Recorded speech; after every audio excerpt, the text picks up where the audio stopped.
आणि आत्ताच एक महत्त्वाची बातमी येते, बबिता सिंग जी BARC मधून बेपत्ता होती तिच्याबद्दलची माहिती आता कळू लागलेली आहे। वरिष्ठांनी छळ केल्याचा आरोप करत बबिता बेपत्ता झालेली होती आणि तिच्या संदर्भातली माहिती समोर येते। मृत्युंजय सिंग आपल्याबरोबर आहे। मृत्युंजय, काय अधिक माहिती? प्राजक्ता, जसं आपल्याला माहिती आहे की BRC ची ज्युनियर सायंटिस्ट बबिता सिंग हे 23 जानेवारी पासून बेपत्ता होती आणि तिचा शोध घेण्यासाठी नवी मुंबई पोलीसची काही टीम वेगवेगळ्या दिशेने काम करत होती।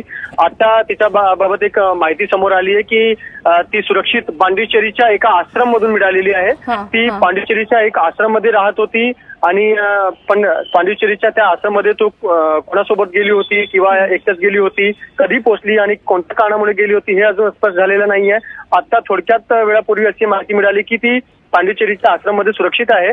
आता पोलीस तिच्या सोबत आहे आणि पोलीस तिला परत नवी मुंबईला घेऊन येणार आहे।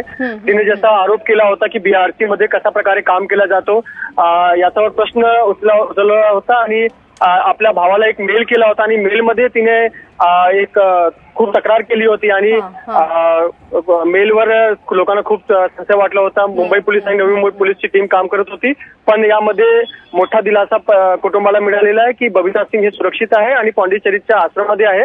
ती आज रात्री किंवा सकाळपर्यंत ती नवी मुंबईला परत येणार आहे। मृत्युंजय, धन्यवाद या सगळ्या सविस्तर माहितीबद्दल।